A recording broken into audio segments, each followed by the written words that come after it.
la saisine des juridictions. La saisine de la juridiction, c'est là que tout commence, et parfois d'ailleurs que tout s'arrête assez rapidement, compte tenu des éventuelles forclusions, prescriptions, nullités, irrecevabilité, dont notre procédure actuelle, je n'ai pas dit nos magistrats, est friande. Alors, la simplification était, je crois, l'un des buts recherchés par les textes qui nous gouvernent aujourd'hui. Ce but a-t-il été atteint? La saisine des juridictions est-elle plus simple, plus efficace, ou au contraire plus obscure ou plus piégeuse? Écoutons sur ce thème Madame Sophie Mola, qui est présidente de chambre à la Cour d'appel de Paris, et Maître Audre-Alexandre Leroux, qui est avocate au barreau de Versailles et administrateur de la APPE.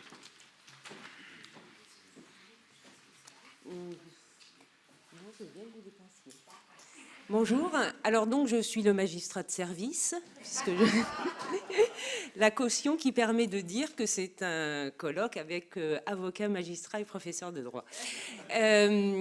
Alors je suis aujourd'hui présidente de chambre à la Cour d'appel de Paris. Depuis septembre, donc j'ai découvert les choses-trappes de la procédure d'appel, mais j'ai été invitée à participer à ce colloque qui devait se passer en décembre 2020 par Maître Fèvre, votre présidente, parce qu'à l'époque, j'étais première vice-présidente adjointe au tribunal judiciaire de Toulouse et juge des référés et juge des requêtes. Et donc, elle estimait que j'avais toute ma place dans cette réflexion commune autour de la réforme de la procédure civile. D'autant plus qu'en tant que juge des référés, lorsque le décret du 11 décembre 2019 est sorti, en ce qui me concerne, ça venait en application un mois plus tard, en gros, et qu'il fallait donc se mettre à niveau très, très rapidement, contrairement à d'autres collègues du tribunal, en particulier les juges civilistes qui sont sur des délais et des des délais plus longs et qui étaient amenés à faire application de façon peut-être un peu différée de ce décret. Et alors, fort heureusement, il s'est passé quelque chose d'absolument extraordinaire. Il y a eu la grève des avocats qui nous a permis de prendre le temps de la réflexion. Et puis ensuite, un autre truc absolument incroyable, la pandémie. Et donc, nous avons eu 5 mois pour réfléchir à ce décret dont on pensait qu'en une semaine, il fallait l'absorber, le digérer et le mettre à exécution. Dans notre réflexion aujourd'hui, Aude et moi, on a donc débuté par ce qui changeait, c'est-à-dire la première instance, mais nous avons estimé justifié également de vous donner un certain nombre d'éléments concernant la procédure d'appel, même si ça n'a pas été fondamentalement, si ça n'a pas connu les changements, les mêmes changements. On a trouvé que c'était intéressant de vous faire un bref rappel. Par contre, on sait que la principale problématique aujourd'hui dans nos discussions risque d'être la prise de date.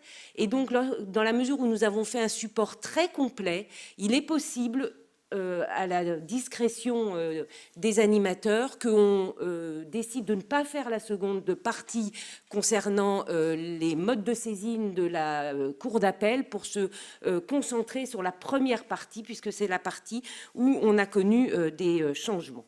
Et je veux bien donc qu'on passe à la seconde slide. Voilà, alors c'était une volonté de simplification qui était annoncée. Pendant un temps, on s'est posé la question de savoir si on n'allait pas avoir que l'assignation. Je ne sais pas si vous vous souvenez, ça bruissait, allait-on garder que l'assignation? Bon, puis finalement, la requête est revenue en force et a été, on va dire, fondue avec la déclaration au greffe qui, elle, pour le coup, a disparu. Alors, elle a fait un petit peu de résistance en appel et en cassation, mais en première instance, les textes ont été toilettés, pas toujours immédiatement, mais progressivement sur les 3 décrets successifs pour disparaître de notre référentiel concernant les modes de saisine en première instance. Donc 3 décrets sur 3 ans, vous le voyez, on peut passer à la slide suivante. Donc un article commun, l'article 54, qui nous donne un certain nombre d'éléments sur les modes de saisine, dont je vous rappelle que d'une part, on a vu dans les modifications des 2 textes suivants la suppression de quelque chose qui avait beaucoup amené de discussions entre les magistrats et les avocats, enfin surtout les avocats, c'était le fait, lorsqu'elle est formée par voie électronique, la demande comporte également à peine de nullité des adresses électroniques et numéro de téléphone mobile du demandeur lorsqu'il conçoit la dématérialisation ou de son avocat. Et alors les avocats s'interrogeaient sur cette... alors ça a été supprimé. L'intérêt, il était via Portalis, c'était en relation avec Portalis, mais Portalis a évolué. Si vous avez des questions sur Portalis, je peux vous y répondre parce que je fais partie de la communauté Portalis, même si je suis un petit hobbit et pas Gandalf le gris à la tête de la communauté Portalis, je peux vous répondre sur la communauté Portalis. Nouveau changement également en 2020, l'article 54 initialement avait indiqué que il fallait que la demande mentionne les conditions procédurales de la comparution du défendeur et bien évidemment c'était pas possible pour la requête. On n'allait pas demander à une personne qui n'était pas assistée par un avocat ou une personne qui déposait ou un avocat qui déposait une requête pour avoir une ordonnance non contradictoire de mentionner les conditions procédurales de la comparution en justice, et donc ça a rejoint de façon assez normale l'article 56 qui est l'article spécifique à l'assignation, étant précisé que l'article 57 est l'article spécifique à la requête. Alors, je vous renvoie à ces 2 articles qui finalement ne sont pas très différents de ce qu'ils étaient avant, donc il n'y a pas des modifications essentielles. Pour continuer avec l'assignation, je pense que ça doit être la slide suivante. Encore, ouais, voilà. Ouais, c'est ça. Même après. Alors, juste avant le bouleversement de la prise de date, je voulais vous rappeler que l'assignation, l'article 56 dispose maintenant que l'assignation précise également, le cas échéant, la chambre désignée. Et qu'il a été ajouté dans le code un article 82-1 qui explique comment est-ce qu'on réoriente une affaire au sein du tribunal judiciaire concernant la compétence du juge. Donc, souvenez-vous, lorsque le juge aux affaires familiales est devenu juge de la liquidation des régimes mat. On s'est posé plein de questions pour savoir comment est-ce qu'on réorientait au sein du tribunal lorsque le tribunal avait été saisi, mais que c'était le JAF qui aurait dû être saisi.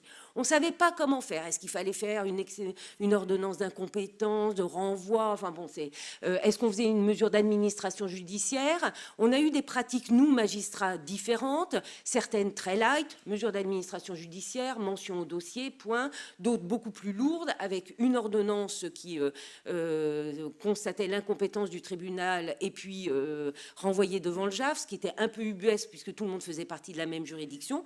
Aujourd'hui, que nous avons donc le tribunal judiciaire, fusion du tribunal d'instance et du tribunal de grande instance, nous avons cet article 82-1 qui règle les problèmes de compétence, puisqu'il peut y avoir, par exemple, la saisine du juge des référés pour un bail d'habitation, dont on sait que c'est le juge des contentieux de la protection qui est compétent, et la nécessité donc de faire une réorientation au sein du tribunal. C'est l'article 82-1 qui est un peu une usine à gaz, il faut quand même l'avouer, puisqu'il y a 3 mois de délai. Et donc, ça, alors en référé, très clairement, il vaut mieux réassigner plutôt que réorienter. Mais pour d'autres, lorsqu'il y a, pour d'autres matières, la réorientation peut très bien apparaître une bonne chose. Voilà en ce qui concerne la première partie, et je vais laisser la parole à Aude concernant la prise de date, qui est quand même ce qui est de plus croustillant aujourd'hui et de plus intéressant dans notre discussion.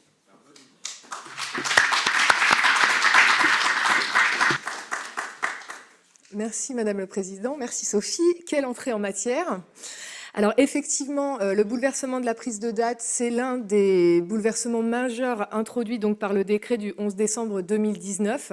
Il a été très ambitieux, ce bouleversement, puisqu'il était initialement prévu pour entrer en vigueur le 1er septembre 2020. Évidemment, trop d'ambition, ce n'est jamais bon. 2 fois reporté. La première fois, donc, pour un report au 1er janvier 2021, mais on s'est finalement rendu compte qu'on n'était pas du tout prêt à mettre en œuvre cette prise de date dans les tribunaux. Donc, ça a été de nouveau reporté au 1er juillet 2021. Alors, seulement pour les procédures écrites ordinaires, puisque pour les procédures de divorce et de séparation de corps, c'était entré en vigueur au 1er janvier 2021. Donc, désormais, on sait que la prise de date se fait spontanément et automatiquement via le RPVA, via Ibaro. Ça, c'est obligatoire depuis le 1er septembre 2021. Donc, naturellement, sauf cause étrangère, on a des modalités qui diffèrent, qui nous permettront de prendre la date auprès du tribunal sans passer par Ibaro, heureusement. Et cette exception existe également pour tout ce qui est toutes les parties qui sont dispensées de représentation obligatoire. Donc on a la possibilité, si Ibaro ne fonctionne pas, de prendre cette date, mais quand ça fonctionne bien, il faut impérativement le faire par Ibaro. Alors les modules de prise de date, naturellement, ce n'est pas déployé au niveau national, ce serait trop simple. Chaque juridiction déploie son module et a ses particularités dans ce déploiement. Donc, ce qui ne facilite pas forcément les choses pour nous, avocats, quand on intervient devant différentes juridictions dans le ressort de la cour d'appel devant laquelle on est compétent. Donc, il faut s'adapter, bien choisir la nature de son contentieux, essayer de ne pas se tromper pour éviter les difficultés. Donc, l'idée, en fait, de cette prise de date, c'est déjà de décharger le greffe d'un bon nombre d'actions. Et notamment, on va en reparler de la saisie des parties, puisque désormais, ça incombe à l'avocat qui prend sa date. Et ce n'est plus, ça permet en fait au greffe de récupérer directement les parties qui vont intégrer le logiciel et donc décharger de ce point de vue-là la juridiction. Donc, pratiquement, je pense que vous êtes tous très au point sur comment ça se passe informatiquement. Je pense que vous l'avez tous déjà fait. Oui, ou vos assistantes en tout cas. Alors, l'avocat adresse donc son projet au tribunal après avoir renseigné donc les parties, je vous le disais, donc bien être scrupuleux sur les mentions obligatoires et sur les parties qui sont indiquées. Ensuite, on doit choisir, alors ça c'est un petit peu la difficulté, la nature de l'affaire concernée qui est donc à choisir dans un menu déroulant. Alors selon les juridictions, c'est plus ou moins long, vous en avez plus ou moins, donc parfois c'est fastidieux, vous arrivez au bout, vous vous dites « Mon Dieu, j'ai raté Des fois, c'est une cinquantaine, je crois, donc ça peut être... Ouais, à 80 ? Ah ouais, donc voilà, ça peut être particulièrement fastidieux. Bon, vous choisissez le bon litige, vous choisissez le délai dans lequel vous aimeriez assigner, avoir cette première date d'audience, donc d'orientation, qui remplace l'ancienne conférence, donc la date d'audience d'orientation. Et vous choisissez finalement une date parmi celles qui vous sont proposées. Alors attention, parce que le choix de cette date, c'est juste au stade de choix et ça n'a pas valeur de validation. L'expérience nous a tous montré que cette date est parfois proposée alors qu'elle n'est en réalité pas disponible. Donc ne partez pas du principe que vous pouvez délivrer comme ça votre assignation. Enfin, vous pouvez le faire, on en reparlera. Mais sachez qu'elle n'est pas validée forcément. Donc il est préférable d'attendre l'accusé de réception du greffe, enfin l'accusé de confirmation de cette réservation de date, donc qui contiendra la date, la confirmation si cette date est confirmée, ainsi que le numéro de RG provisoire qui vous sera utile donc pour faire la mise au rôle. Alors, ensuite, une fois que vous avez cette confirmation, vous adressez basiquement votre assignation à l'huissier. Alors, juste un mot quand même, ce que j'ai omis de vous dire, c'est qu'il faut absolument, un point essentiel, joindre votre projet d'assignation au moment de la prise de date. Donc, n'omettez pas ce projet, parce que sans ça, vous n'aurez aucune date. Et surtout, ne considérez pas que l'envoi ou le dépôt de ce projet constitue une interruption de la prescription, parce que ce n'est pas une demande en justice, ce n'est rien à ce stade, c'est un projet. On y reviendra aussi, parce que la question de savoir si, à l'occasion des échanges, si on peut modifier des choses dans son projet d'assignation, etc. Je crois qu'il y a beaucoup de débats sur ce sujet, beaucoup d'interprétations selon les juridictions. Donc ensuite, vous faites délivrer votre assignation. Une fois qu'elle est signifiée, la demande en justice est constituée. Donc là, vous pouvez effectivement procéder à la mise au rôle. Donc vous vous servez, vous utilisez le numéro de RG provisoire. Là, ça se fait très simplement, c'est très rapide, moins fastidieux que la prise de date en soi. C'est simplement un message RPVA qu'on adresse au bureau d'ordre civil en saisissant donc ce numéro de RG provisoire. Une fois que tout cela est fait, alors il arrive que le greffe rejette, constate que ce n'est pas... Enfin, en tout cas, à Paris, vraisemblablement, il y a ce sujet, que ce n'est pas exactement si vous avez modifié vos demandes, etc. Vous pouvez avoir un rejet. Donc, on s'est un petit peu interrogé avec Sophie Mola sur la question de savoir comment faire face à ce rejet, comment contourner cette difficulté, parce que ça peut avoir un rejet à ce stade, ça peut avoir des conséquences dramatiques. Qu'est-ce que vous allez faire de la suite de la procédure, etc. Bon, on en rediscutera. Donc, vous mettez au rôle votre assignation, vous avez enregistré votre numéro de RG provisoire. En réponse, le greffe vous adressera donc là un avis d'audience. Donc, cet avis rappellera la date, vous confirmera la date d'audience, vous dira c'est bien cette date-là qui est fixée et vous informera surtout du numéro de RG définitif. Donc, c'est ce numéro RG qu'il faudra transmettre à vos contradicteurs pour leur permettre de se constituer. Ça ne sert à rien de transmettre le RG provisoire, ils ne pourront rien en faire. Alors, on a une modification notable qui est intervenue relativement au délai de placement, puisqu'auparavant, on était sur un délai qui était très large, on était très à l'aise, on avait 4 mois pour placer notre assignation à compter de sa signification. Donc, en plus, on avait la maîtrise sur le départ du délai. Le départ du délai, c'était la signification de l'acte. Patatras, donc réforme, tout est modifié. Donc désormais, le délai donc, de mise au rôle actuellement, ce qui se passe actuellement, puisqu'il y a beaucoup de modifications, c'est donc un délai de 15 jours. Donc ce délai de 15 jours, c'est qui se calcule à rebours de la date d'audience. Donc on prend donc à condition que la date d'audience vous ait été fixée, heureusement, au moins 15 jours avant, parce que sinon, on se demande matériellement comment on pourrait faire. Donc, vous avez un délai de placement de 15 jours à compter de cette date d'audience à calculer à rebours. On a eu également là des cas, vraisemblablement des anecdotes, mais qui sont désastreuses, enfin qui peuvent l'être, notamment, pour ne pas le citer, vraisemblablement au niveau du pôle de proximité du tribunal judiciaire de Paris, pour une audience du 12 décembre, des remontées qu'on m'a faites. Donc la date d'audience avait été prise, enfin confirmée le 24 novembre. Le délai était quand même très court. Et finalement, il y a eu des caducités qui ont été prononcées parce que, alors, en fait, le délai expirait le 28 novembre, un dimanche, et que le magistrat a considéré que l'assignation placée le lundi 29, il n'y avait pas de prorogation en fait au premier jour ouvrable suivant et que ça aurait dû être placé dès le 26. Donc matériellement, vous recevez votre date d'audience le 24, vous devez donc finaliser votre assignation, indiquer tout ça, faire signifier à l'huissier, récupérer et placer au plus tard le 26. Enfin, bon, il y a certainement quelque chose qui doit être modifié là, au moins peut-être indiqué, moi je sais pas, au moins que la date doit être confirmée au moins un mois avant l'audience si on reste sur ce délai de quinzaine qui se calcule à rebours. Mais là, en termes de difficulté, c'est parfaitement dommageable puisque la sanction, c'est la caducité et donc c'est une sanction qui est redoutable puisque vous avez l'interruption de la prescription n'existe pas. Donc, si vous pouvez recommencer, très bien. Par contre, si ce n'est pas le cas, ça peut être particulièrement gravissime. Alors, on avait également un délai de 2 mois qui a existé. Donc là, c'est vraiment l'acrobatie sur les délais. Vous avez le délai de 15 jours qui se calcule à rebours à compter de la date d'audience fixée. Et en même temps, vous aviez le délai de 2 mois. Donc là, qui ne courait non pas, parce que ce serait trop simple et trop facile par rapport à avant, à compter de la date de l'assignation, mais à compter de la date de confirmation par le greffe de la date d'audience. Donc il fallait jongler entre ces deux délais, avoir certes bien en tête le délai de 2 mois, mais aussi bien en tête le délai de 15 jours. Alors là-dessus, on a été un petit peu aidé par le décret du 11 octobre 2021, puisqu'il est venu supprimer ce délai de 2 mois. Cela dit, on n'a pas réussi à savoir s'il y avait eu des difficultés sur ce délai de 2 mois dans ce court laps de temps entre le 1er juillet et donc le 11 octobre. Oui, Céline, t'en as entendu ? Et donc, alors ça, c'est entré en vigueur dès le 14 octobre. Ça n'a pas, voilà, tout de suite, immédiatement. Voilà, donc tu nous en feras peut-être part au moment des échanges.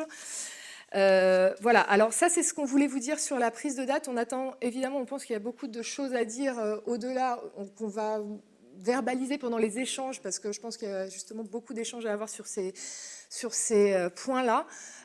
Donc ensuite, j'en parle quand même très brièvement, parce qu'il y a eu des choses importantes, importantes, pas tant dans les réécritures, là, notamment de l'article 901, mais il y a quand même eu des choses et de l'actualité jurisprudentielle qui a été brûlante. Donc, comme toujours, la simplification s'arrête à la cour d'appel. Ça, c'est une nouveauté pour personne. Rien n'est simple à la cour d'appel, on le sait. C'est toujours particulièrement périlleux. Donc, on a l'article 901 qui prévoit les modalités, les mentions obligatoires de l'acte d'appel. Donc, il a subi plusieurs modifications ces dernières années. Il n'a pas été épargné par la réforme de 2019, ni la réforme de la réforme, ni même le décret du 11 octobre 2021. Bon, le gros sujet qui a été quand même éliminé, c'était la question du renvoi global de 901 vers 57 du CPC, qui obligeait donc à lister les pièces au stade de la DA, ce qui n'avait aucun sens pour personne, mais qui a suscité quand même beaucoup d'angoisse et d'inquiétude. Donc ça, c'est supprimé. Donc c'est entré en vigueur à partir du 1er janvier 2021. Donc vous n'avez plus à mentionner vos pièces. Par contre, pensez bien à joindre votre jugement. Ça, c'est un rappel, parce que ça fait partie des choses indispensables au stade de l'appel. Et d'ailleurs, 901 le prévoit bien. Une autre chose dont on voulait quand même juste vous parler très brièvement, c'est la nécessité, ça c'est pas issu de la réforme de 2019, mais c'est pas si vieux, ça date de 2017, donc c'est l'exigence d'indiquer dans votre déclaration d'appel les mentions des chefs du jugement expressément critiqués. C'est pas neutre. Si vous ne le faites pas et que la Cour arrive, elle dit que tout simplement l'effet dévolutif n'opère pas. Donc voilà. C'est quand même quelque chose à vraiment appréhender en amont, d'autant que pour une fois, on a eu un petit pansement dont on apprécie l'usage, puisqu'on a eu une décision de la Cour de cassation le 19 novembre 2020 qui est venue nous dire pour une fois qu'on pouvait régulariser. Alors quand il manque, quand on a omis une mention de l'article 901 ou quand on a omis un ou plusieurs chefs du jugement, on peut les ajouter. La deuxième DA vient s'incorporer à la première, donc autant l'utiliser, ne nous en privons pas, d'autant que stratégiquement, l'intimé n'aura pas forcément à venir soulever une éventuelle nullité sur le défaut de chef du jugement critiqué au sein de l'ADA, mais pourra attendre malicieusement d'arriver pour venir dire qu'il n'y a pas d'effet dévolutif devant la Cour, et que là, en termes de sanctions, c'est beaucoup plus sévère. Voilà, juste un mot également sur la déclaration de saisine. Donc la déclaration de saisine, on l'oublie toujours parce que c'est un petit peu la petite sœur pauvre de la déclaration d'appel. Elle est d'ailleurs traitée avec presque mépris. On a juste un renvoi de 1033 vers 901 du CPC. Donc on a un renvoi global des mentions obligatoires applicables à la déclaration d'appel qui sont également applicables donc pour la déclaration de saisine. Alors, la grosse difficulté, c'est que dès lors qu'on renvoie strictement à 901, on a la nécessité de faire apparaître dans la déclaration de saisine les chefs du jugement expressément critiqués, ce qui paraît être un contresens absolu, puisque l'étendue de la saisine de la Cour de renvoi est fixée par l'arrêt de cassation, donc ça n'a strictement aucun intérêt. Alors, opportunément, la Cour de cassation est venue nous dire « Rassurez-vous », ça c'était l'arrêt du 14 janvier 2021, si vous ne mentionnez pas ces chefs, on n'a pas l'étendue de la saisine n'est pas limitée, mais elle n'a pas non plus dit « vous n'avez pas à le faire ». Donc, c'est quand même resté une problématique.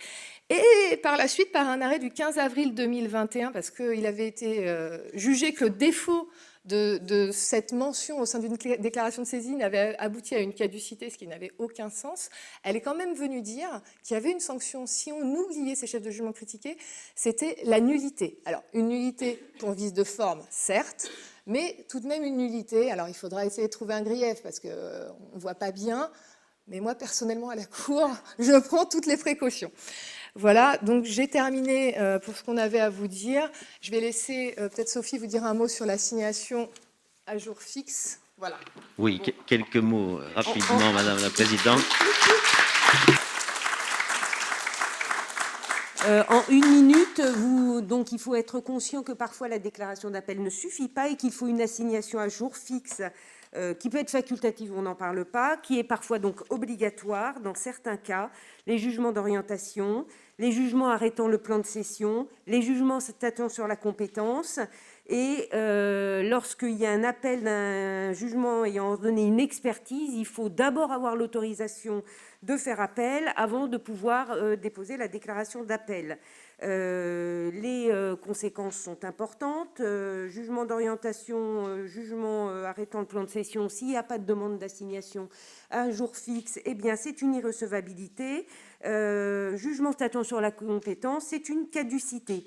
Et souvenons-nous que si il y a une ordonnance qui a été rendue par le magistrat autorisant l'assignation à jour fixe alors que les délais prévus par les textes n'ont pas été respectés, ça ne permet pas de couvrir l'irrecevabilité ou la caducité devant la Cour qui va donc prononcer l'un ou l'autre. Concernant l'arrêt de l'exécution provisoire, donc on est dans le cas d'un appel devant d'une instance spécifique devant le premier président ou son délégataire, et la saisine s'effectue par assignation. On renvoie aux articles 54 et 56, et j'en ai terminé.